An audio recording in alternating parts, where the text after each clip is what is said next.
Hello, everyone. My name is Mary, and today I'd like to talk a little bit about something I just heard on YouTube. It's the idea of not attaching to the experiences that you've been through or not identifying with them.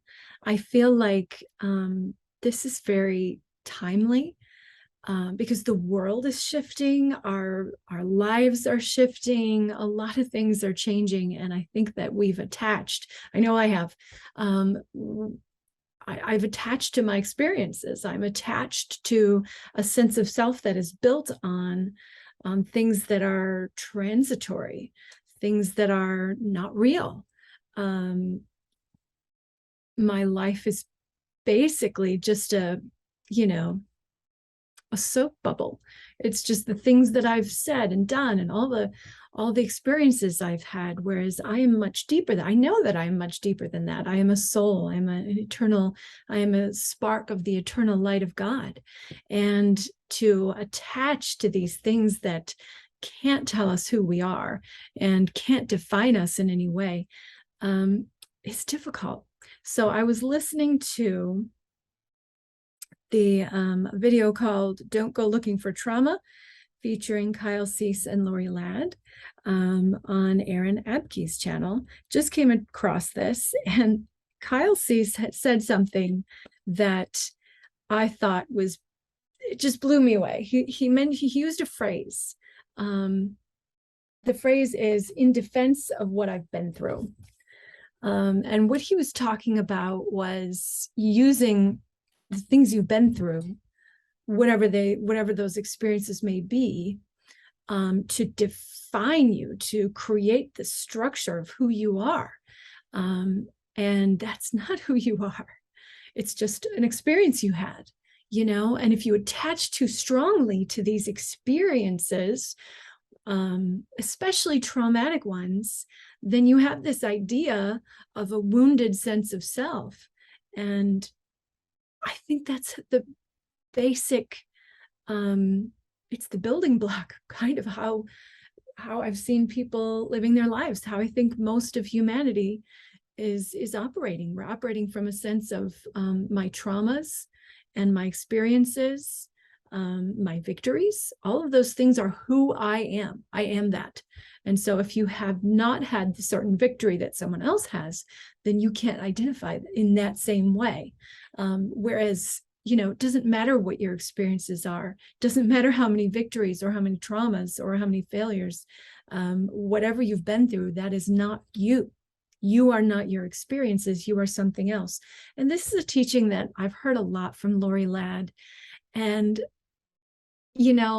there's a difference between hearing something, from a great teacher like these three really great teachers, and the way they all explained this idea was quite brilliant.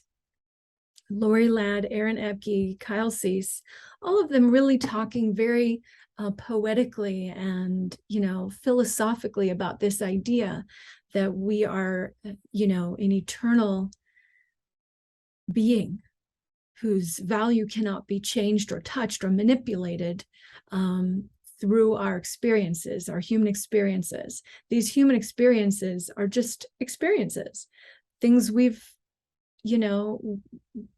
that we've seen or done or have had happen to us, things that have created emotions or repercussions. And it is part of being human. Certainly you're going to have just experience after experience after experience. That's how we're going. That's what happens here, when you're human. But to identify with them means that you're limiting yourself in some really basic way. And to really hear this lesson discussed by these people, and I haven't even finished the video. I was so excited about what I heard, this phrase, "in defense of what I've been through." It's like you're holding on to what you've been through. It's like I've experienced, of course, pain. I've experienced lack. I've experienced confusion in my life. I've experienced a lot of things, and I've experienced good things and bad things too.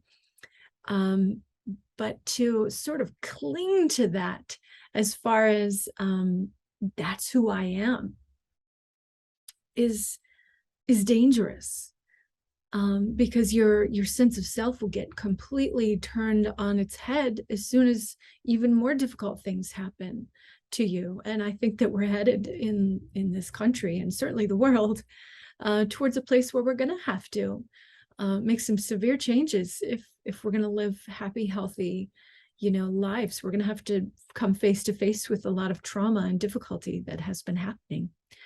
So I decided to pull a couple cards, for a couple of oracle cards to help me understand this theory and try to absorb it.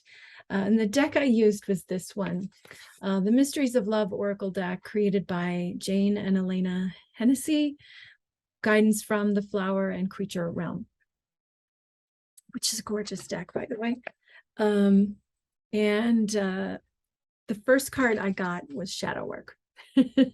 And shadow work, this has been coming up a lot in my life, so I'm hoping that anyone who listens to this may possibly benefit from it. Also, shadow work is looking at your shadow. It's looking at the part of you that you haven't wanted to see, the part of you that you put, behind closed doors, or,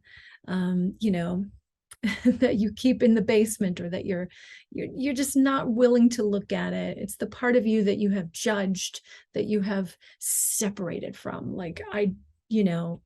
It's when you then I think this tells me that when you do identify with your experiences, then of course, or your feelings, if you identify with your experiences, if you identify with your feelings, then they're going to be certain experiences and feelings that you're like, I don't want to be that. I don't want that. I don't want any part of that. So I'm going to put it in the basement of my psyche.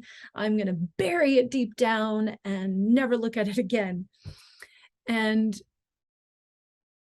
that only creates more separation. It only creates more pain. It's just a piece of pain just living inside you that hasn't really been fully felt or experienced. So the picture on this is a Black-Eyed Susan, and I think that this is just so perfect because you have these bright yellow petals with a dark center, and it has incorporated basically its shadow into its being. And so I think that is a great metaphor for just welcoming the shadow in, because when we can see that here's a whole host of experiences, good, bad, and in between, and maybe there's some traumatic things that that you don't want to see, that you don't want to have anything to do with. When you bring all those pieces of you together, you sit with them, they're all welcome at the table, then you can see that there's all these experiences, happiness, sadness, lack, heartbreak, loneliness, joy, love, inspiration, all the experiences. Here they all are. And I can't identify with them because I am not them. I'm something separate. When you bring them all together and say, yep, there they all are, then you can just move forward as a whole person. It doesn't make you any less of a person. I love Aaron Apke's metaphor that he used to try to describe this concept that you are not your experiences. He said, imagine the number 2 is the number 2. It's just the number 2, and it can be used infinitely number of times. It can be used as many times in as many ways as possible, and it will never be diminished. The number 2 will always be the number 2. It's and if he's 2 times 0 equals 0, that doesn't mean 2 is gone now. It's still there. The idea of 2 is still there. The concept, the basic concept of 2.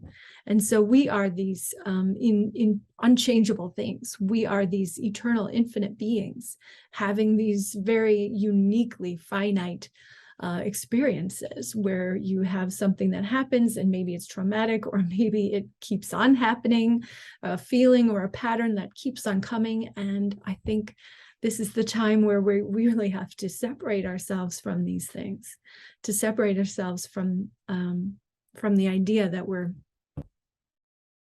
that we have to sort of scrape together a sense of self from the broken pieces of the world. It's just an experience, and it's there for us to look at and be in and have all these experiences, but we can't take our sense of self from that place. The other card I got, so the shadow work card also, I think, it gives credence to the idea that this type of work does involve looking at your trauma and looking at the things that have happened, but from a different point of view, which brings us to the next card I pulled, Higher Heights. So this one I'd like to look up. Let's see, I've got the book right here of her. Oh, beautiful. Higher Heights, soaring into new realms of divinity. Perfect. Stepping into leadership roles, staying grounded while achieving great freedom and success. But the idea of soaring into new realms of divinity, the higher heights. So this means that you are identifying not with any human concoction of feelings, experiences, or anything like that, but you are identifying with something higher, with something above you, with something that is above the mundane, that there is something eternal and beautiful that you are. And so these together create a really great tool to, we're going to look at our trauma. We're going to look at these bad habits or, hurtful experiences that we've been through. We're going to look at them. Certainly, we're not going to attach to them, because we're going to look at them, view them from a higher perspective, from the perspective of the higher self.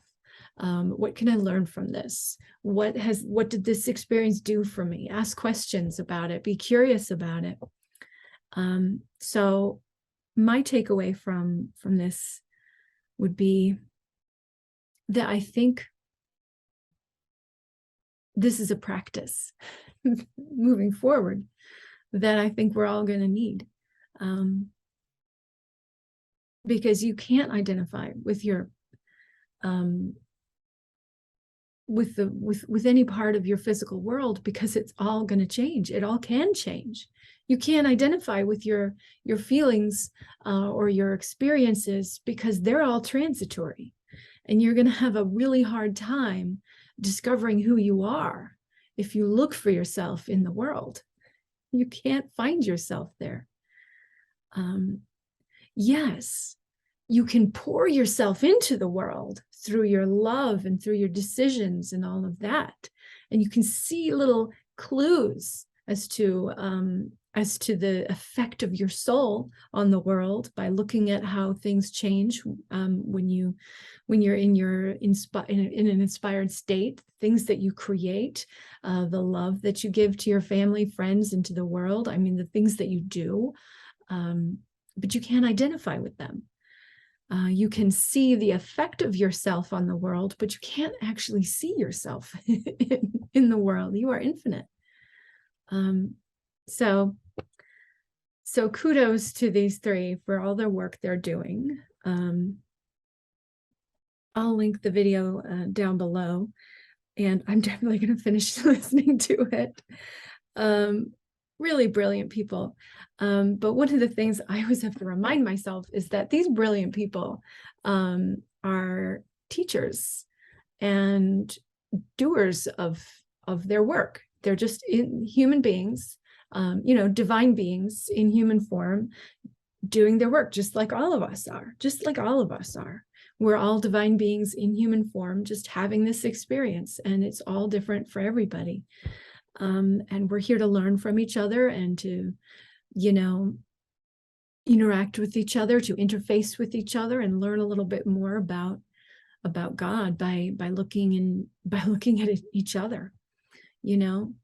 Identifying with the world is very or identifying with any physical worldly thing is very different from learning something. It's like going back to that number 2 metaphor. I feel like the number 2 can be used a lot of different ways, but it still has some definition, and we can learn something about it by using it in all those different, ways that we use it. And so that's true of ourselves. Like, you can learn something about yourself through interacting with the world, through being in the world, but you're not gonna the things that you see that happen to you, the feelings and all of your achievements, they're not you. It's like that. Those aren't you. You can learn something about you through that. You can learn something about God and about life, about all of these beautiful higher concepts by being in the world, but you can't actually identify with the things of the world. They're just tools to help you understand and learn more and go deeper. And the deeper and the higher that we go, the better off we'll be. And the journey is always back to God. The journey is always like understanding divinity, understanding who God is and who God made us to be, and how it all works. The world is a great tool for that. But if we use it incorrectly and we identify with these things that we shouldn't be identifying with, and putting our sense of self, like, stamping our sense of self into these transitory experiences, is a fast track to depression and sadness and confusion. Yeah, so just a few thoughts on that. So my question for you is, what parts of what you've been through are you defending? Are you like gripping onto? What part of your experience are you like holding onto or attached to? And you're allowing it to define you. So my prayer is that whatever that is, that you might find a way to let go and to see the truth a little bit more clearly of who you are. And that's all for now. See you next time. Bye.